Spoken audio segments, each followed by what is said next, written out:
First of all, relax on the sound effects. I read one comment that said this is a re-upload, but I don't remember the title.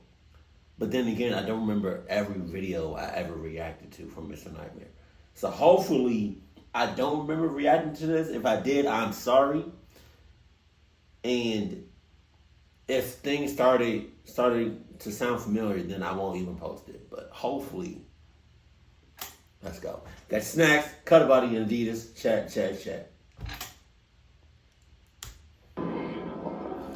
In 2014, a man named Ethan and his... That sounds like his old voice too. That's funny. wife Danny were spending a weekend together on Vancouver Island, which they had done many times before. The couple has a lot of experience on the island and just camping in general. Wow. Vancouver Island provides an optimal camping setting because of its mix of scenic beaches and dense forest. The couple had many successful camping... Jesus, man. I don't know. What do you choose? Am I recording? No, I'm recording. What do you choose? Do you choose over here the dense-ass, sick-ass, clock-ass forest or the ocean? Fuck. on the island, until something truly terrifying happened to them on their final outing on the islands. Ethan and Danny were far from any roads or civilization, enjoying the solitude. They set up camp on a beach a good distance from anywhere and kept a fire going. To get to the trail leaving the beach was a kilometer along the beach and 2 kilometers to the road through the forest. The couple had met another camper named Leon from New Zealand, who they ran into earlier that day on the beach. Leon was planning on sleeping in his van, which he parked back up on the road. The couple invited him down to the beach for a fire, and the three shared a bottle of wine, talking amongst themselves around the fire. But how well did we know this Mother Club? Y'all literally just met. I'm gonna just go ahead and keep this close. I'm gonna go ahead and keep that real close. Like it's you see it? It's right there. That's how close it is. This is where things started to get a little creepy. The sun was starting to go down by this point, and the trio kept hearing what sounded like female voices from behind them in the bushes, dividing the beach from the forest. It wasn't too dark out yet, though, so it was still possible that they were just other hikers or campers nearby, or even a group who anchored offshore and the sound was just bouncing in a weird way. All three of them could agree that they were hearing female voices, though. On that note, it was getting late and a little dark, so Leon said goodbye and set out to hike back to his car before it was too dark.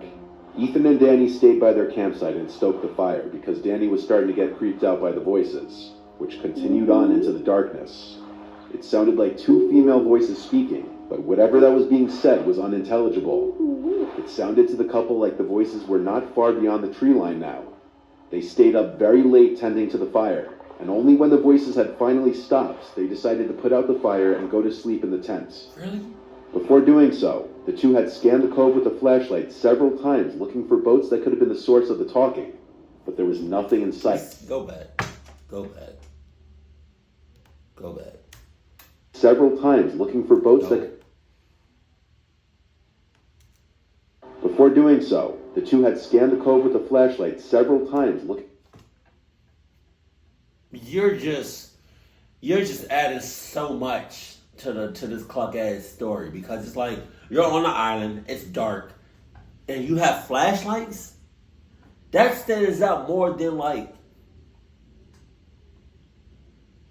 some pink ass meat that a Chipotle worker forgot to cook, and so he decided, because all the other cooked meat, he was gonna mix it in there, throw it on the line, and thought nobody was gonna notice. But in reality, it's really noticeable. And you really could have just clocked somebody up, and that could have been on all of us.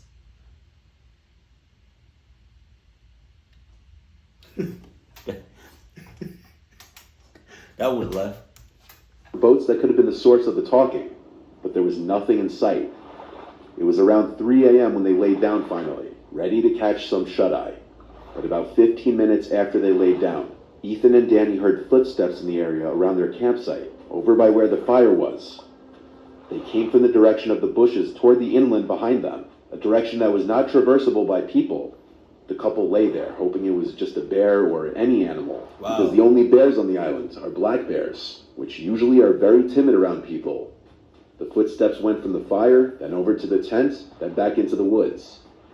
5 minutes later, the footsteps came back again to the fire, and now, clear as day, there were two female voices talking gibberish very loudly. Their communication was not resembling any languages known to Ethan or Danny, and they seemed to be talking over each other, having what could barely be considered to be a conversation at full volume in the dead of night, very far away from civilization, without using lights to navigate through the dense brush, relatively quietly in a direction that seemed impossible to traverse on foot. The two voices moved from the fire pit area over to the tent, still talking at a loud volume. They stood over the tent talking for a few seconds, then went completely dead as night silent. They went back into the woods to never be seen or heard again. Ethan and Danny lay there completely frozen and afraid for a long time. They woke up around 11 a.m. the next day because of how late they fell asleep. They packed up first thing and never returned. The couple probably made the best decision to remain quiet in the tent, not drawing attention to themselves from whoever or whatever was outside the tent. Yeah, but you not making no noises. They know that you was there. Them or whoever or whatever it was knew that you was there. So you not making noise or you making noise doesn't really make a difference. You almost got clucked up. Just saying. Utah. Wait, what was the other one then? What was the other story? The following pictures you're about to see were taken by hikers Kylie Cashwell and John Stone, who both live in Eagle Mountain, Utah, a small town south of Salt Lake City. Eagle Mountain, Utah? What are the chances that there's eagles, like there's a bunch of eagles or eagle sightings in that specific area? That's like saying, what are the chances that Chick-fil-A sells chicken? For the past few years, they had been exploring forests in search of interesting things, and one day they found it. One day Kylie was hiking in Cedar Fort, just 5 miles south of Salt Lake City. While hiking, she found large amounts of animal bones and piles of junk people had dumped. Is it animal bones? Huh? Is it animal bones? Because I feel like animal bones and human bones, I feel like they have some similarities. Like, I'm not gonna lie, like I don't know if I ever seen like animal bones in real life. And I don't know if I ever seen human bones in real life. But I feel like if you was to mix them all up, you wouldn't know it off the bat. And that's a little disturbing. It started to get strange when she started coming across strange symbols and animal parts scattered throughout the forest, some of them in weird formations. On September 15th, she decided to bring her friend Josh along with her to show him in person the unusual things she was finding. This time, the two came across something even more disturbing. On the trail, there was a severed deer head and a pentagram surrounded by deer legs, which were not there the first time Kylie walked the trail. The sun was going down, and after getting their pictures, they agreed it was time to head back to the car. But the more they walked, they realized they didn't recognize the path they were on.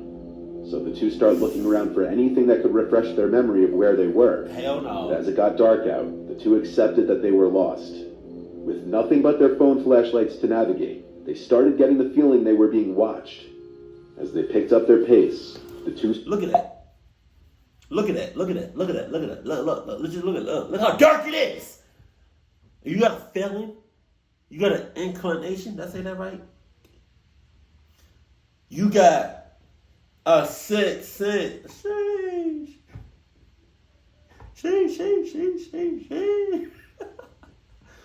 That you think something or somebody watching you. Look at that. Look at that. I guarantee you it's a couple animals looking at you, licking their lips and getting one off. Can you imagine like a bear just in the distance looking at you just getting one off? Oh shit. To hear the trees and bushes moving at least 20 feet to their right. That's too close. More concerning by the fact that there was no wind that night. The two started to panic and hurried onto a trail they found, hoping it would take them back to Kylie's car. Just when things couldn't seem to get any worse, Kylie and Josh heard a scream so deep and horrific that it sounded neither human nor animal. The two Ain't no fucking way. That has to be like a sound effect that Mr. Nyman put in there, because ain't no way That's a real life. What animal sounds like that? Hell no. On the trail, Kylie making a conscious effort not to look back, but Josh did. And Josh claimed to see a large black figure on the trail behind them, too big to be a human. The two made it to the car by some stroke of luck, losing whatever was chasing them. So they left the forest and went straight home. Upon doing research, Kylie found documents of common cult practices reported in those woods, as well as numerous murders and disappearances. After doing research, so you decided to do research after the fact. Really? And not before we went there. Not a day or so or a week before we actually took this trip did you decide to do research. You only done research after the fact. And I promise you, if we didn't see no clock shit, experience no clock shit, feel no clock shit, smell no clock shit, taste no clock shit, or all the five senses, you wasn't gonna do no research. If you want this marriage to work, if you want this relationship to work, baby girl, I'm gonna need you to do your shits. Be on top of your research. I'm gonna need you to check the checklist. Nobody check the checklist. Nobody check the checklist. Nobody. If Sexy Red can make some trash ass songs and make millions, I feel like I can do something. I'm a literal artist. John was my first talent, right? I'm an actor, right? I can edit my ass off, right? I'm an artist. Natural born artist. I'm not saying that Sexy Red is not a natural born artist. I'm just saying she makes some trash songs. Oh my God. I'm not looking to go into the music industry. All I'm saying is let me make one good song. And that song make a couple million. I'm good off of that. If I can make one song and it can make $5 million, I'm good. Even $1 million, I'm good. I don't need you know what I mean? I'm good off of $1 million.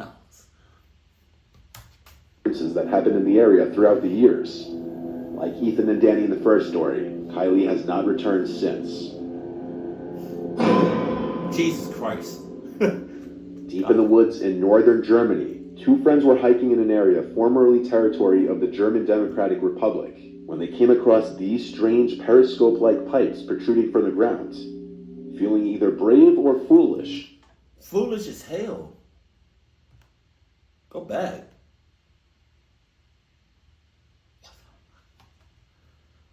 That don't even look like it's America. Granted, I'm not trying to be not racist, but nationalist or countryist. I don't know.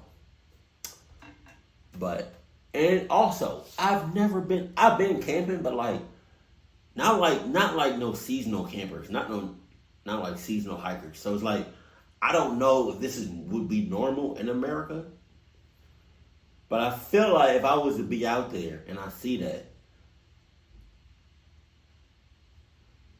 how do you can't explain that. That looks sus as shit. That literally oh man. Protruding from the ground. Feeling either brave or foolish, they decided to investigate further. They discovered a doorway hidden behind several bushes, covered by a large wooden lid. What they found hidden beneath the ground is a pretty disturbing piece of history. The doorway led to a huge abandoned army bunker. There were several... Yeah, I was going to say, that shit looks like bomb-proof. That looks like if a nuke was to go off. I keep seeing stuff about World War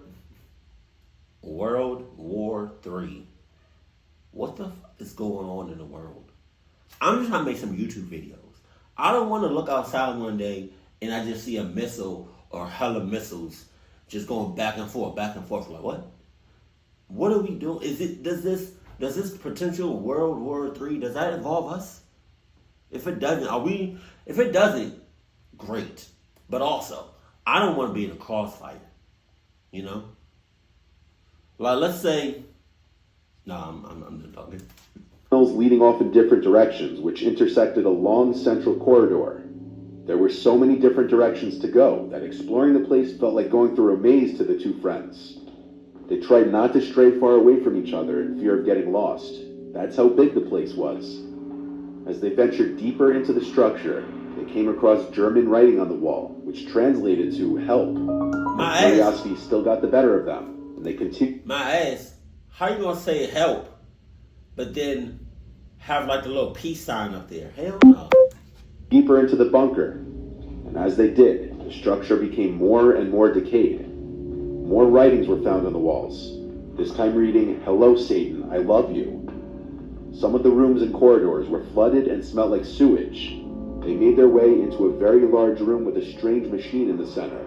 It's very possible the previous occupants had fled the bunker in a hurry, as there was a single shoe still stuck in the sludge on the floor. Why wouldn't someone have time to grab one shoe unless they were in a hurry? That's a shoe. The structure was believed to be an old military bunker, possibly used for shelter by the Nazis during World War II. But why did the soldiers seemingly leave in such a hurry? And whether they were the ones who had written the warning messages on the walls is unknown. In this last story, for the person's safety, I'll refer to him as just Bill. Bill is an avid hiker who in 2016 was visiting his brother upstate New York near Downsville. Bill's brother owns a small house and a barn up there, and from time to time Bill and other family members would go up to visit.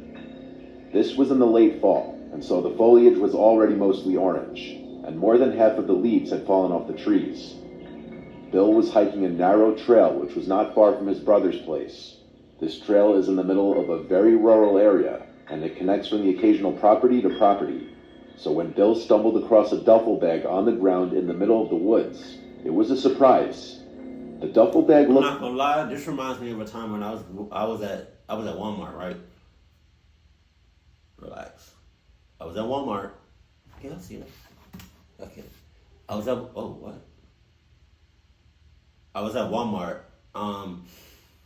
and I was going in, and I saw a book bag, literally, like, in the middle of the floor.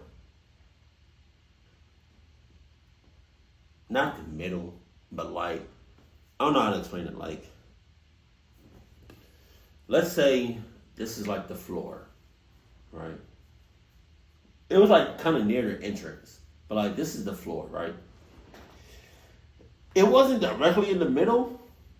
But let's say it was like the book bag was like over here or something, right? Get off me.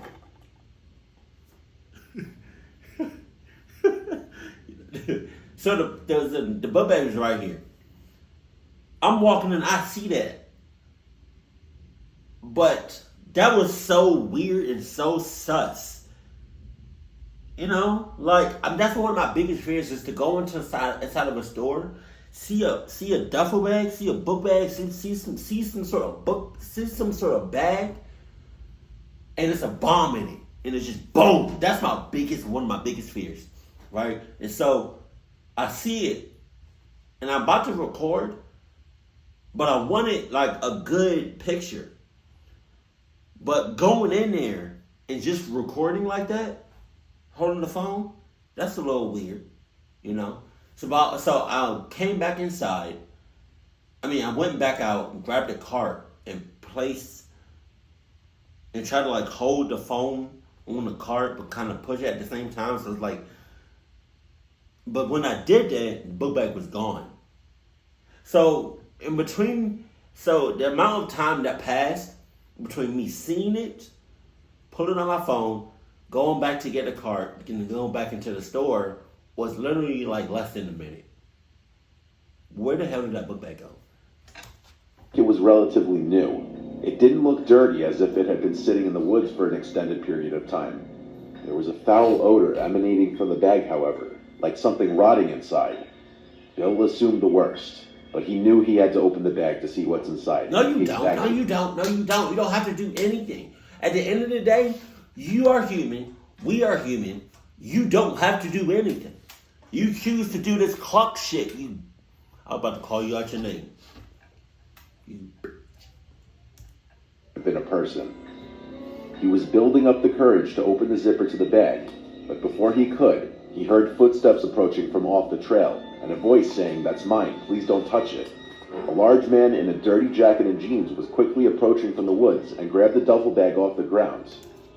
You know, it doesn't make any sense. A homeboy that said, "That's mine, don't touch it," or whatever. He dirty as hell. Like, mad dirty. Look like you been out here for weeks. But then this duffel bag right here look brand new. It's Gucci. Because it's not Adidas. Don't do that. I'm just saying, you got a brand new looking duffel bag and a dirty ass motherfucker over here. That don't make sense. Two exchanged looks for a moment. Bill told the man he assumed the bag was forgotten by someone, and the man told him he was storing his kill from his hunt in the bag. Even though Bill isn't a hunter, he knew it's standard to use a cooler for storing fresh kill, not a duffel bag of all things. This also wouldn't explain the foul smell so soon, as usually dead bodies only start to smell after a few days, not right after death. So he apologized and continued walking down the trail, with a little more speed in his step. It's likely the man noticed Bill's nervousness, because he heard the duffel bag get dropped on the floor as he was walking away. But as he looked back, he didn't see the man anymore. Bill nervously continued along the trail, taking out his phone to try to call his brother for an emergency pickup by the road, but he didn't have any reception in the woods. All he could do was press forward and avoid crossing paths with that. See, that's where you clocked up at. If you was to have Adidas cellular service, you can get reception anywhere. Yeah.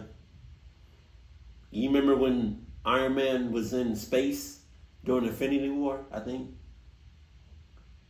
And he was still talking to Pepper, and Pepper was on Earth, and he was miles, and he was just in space. That wasn't Tart. That wasn't Stark Technologies. That wasn't Stark. What's the names? Stark. I'm talking so much. I'm sorry. Again. But as he continued on, he kept hearing leaves crunching from not far behind him. And any time he looked back, the coast seemed clear. What? But eventually, his fear that he was being followed became real. He saw that man following him in the distance in a stalkerish manner, hiding behind a tree. Without thinking, Bill started to run as fast as he could down the trail. He knew he was being followed without even looking back, because he could hear the leaves being crushed for not too far behind him. Bill came to an abandoned-looking property with overgrown grass, and having grown too winded to continue running, he attempted entry to the old house through the back door, and was able to get inside. Bill hid under a cot in the first bedroom he found, and he heard the back door open again, followed by heavy footsteps moving in a hurry. They went from room to room, and Bill could hear the man's heavy breathing from also being out of breath. The man's footsteps came into the bedroom just for a second and left right after. He didn't look under either of the two cots. Bill heard the back door to the house open and slam shut again, but he laid under the cot for another half an hour, not taking any risks. He only got up when he realized it would be dark soon, and he needed to get to a road to call for help. He proceeded to leave the house and run down the dirt trail by the house that was most likely once used as a driveway, which led him to a road. From here, he eventually hitched a ride with a passing car, who gave Bill a lift back to his brother's house, where Bill would call the local police department and report his encounter. Given the severity of the case, police would show up to the house to get a more detailed description of the man's face, the location it happened, and other information. Though it was never technically confirmed what was in that duffel bag, the rotting smell would already be clue enough. But the fact that the man so intently chased after Bill shows that he was hiding something that he didn't want any witnesses for, most likely dumping a dead body.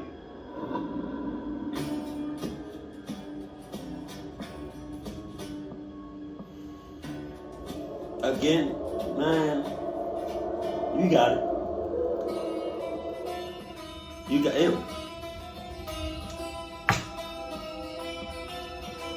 Does he even still? I can tell this is an old ass video. Cause does he even still do the that little music at the end? Does he still use that? I don't think so. I don't think so. Okay. So I just want to let y'all know if I'm home chilling, right, and you call me abruptly, I'm just minding my business. And you call me out of nowhere, talking about, hey, can you come over here? Can you come to where I am? Huh? And I check your location, and you smack dab in the middle of the forest, I'm not coming. If you're in danger, I'm not coming to help you. I'm gonna call somebody else. I'm not the one. I understand that we friends. I understand that we best friends. I understand that we siblings. I understand that I'm your dad. I understand I'm your godfather.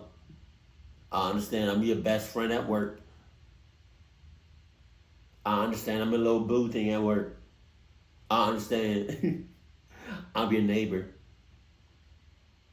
I understand that I'm literally the only person that you trust in the whole world.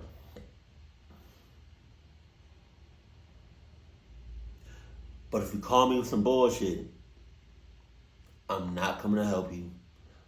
Cut your losses. If I do decide to come and help you, it's on site. I'm giving you the hands. I'm giving you the works. Just saying. I'm not a hiking man myself. I don't do campfires like that. If I do, that house is literally a couple of feet behind me. I'm not going deep in the woods. I just want to let you know that. Keep it cool, keep it classy, and I love you. Stay happy. My family.